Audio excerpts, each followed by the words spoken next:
ಅಲ್ಲಿ ಸಂತ್ರಸ್ತರನ್ನು ಅತ್ಯಂತ ಕೀಳಾಗಿ ಭಿಕ್ಷುಕರಂತೆ ನಡೆಸ್ಕೊಳ್ಳುವಂಥ ಸ್ಥಿತಿಯಲ್ಲಿದೆ. ಯಾವುದೇ ರೀತಿ ಗೌರವ ಕೊಡುವಂಥದ್ದು ಇಲ್ವೇ ಇಲ್ಲ. ಚಪ್ಪಲಿ ಹರಿದು ಅಡ್ಡಾಡಿದ್ರು ಸಹಿತವಾಗಿ ಒಂದೊಂದು ಸಣ್ಣ ಈ ಖಾತಾ ಸಿಗ್ತಾ ಇಲ್ಲ ಇದೆ ಅಂಥ ಸ್ಥಿತಿ.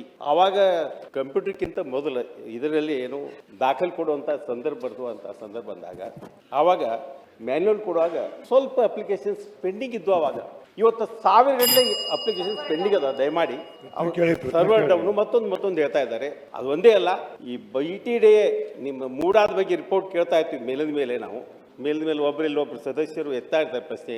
ಅಲ್ಲಿ ನಡೆದಂಥ ಭ್ರಷ್ಟಾಚಾರ, ಅವ್ಯವಸ್ಥೆ, ಡಾಕ್ಯುಮೆಂಟ್ಸ್ ಇದ್ದುವಂಥದ್ದು ಅಲ್ಲಿ ಅದರ 10 ಪಟ್ಟಿದೆ ಅಂತನ್ನುವಂಥ ಒಂದು ವಾತಾವರಣ ಸೃಷ್ಟಿ ಅಲ್ಲಿ ಭಾಗದಲ್ಲಿ ಜನರಿಗೆ ಆಗಿದೆ. ದಯಮಾಡಿ ನೀವು ಹೋಗ್ತಾ ಇದ್ದೀರಿ, ರಿವ್ಯೂ ಮಾಡಿರಿ. ಅವೆಲ್ಲ ಏನೇನಾಗಿದೆ ಅವೆಲ್ಲನೂ ಹೊರತೆಗೆದು ವಾಸ್ತವವಾಗಿ ಅಲ್ಲಿ ಕರ್ಮಕಾಂಡನ್ನು ಬಯಲಿಗೆಳುವಂಥ ಕೆಲಸ ಮಾಡಿ ಅನ್ನುವಂಥ ವಿನಂತಿ ಮಾತ್ರ ಮಾಡ್ತಾ ಇದ್ದೀನಿ. ದಯಮಾಡಿ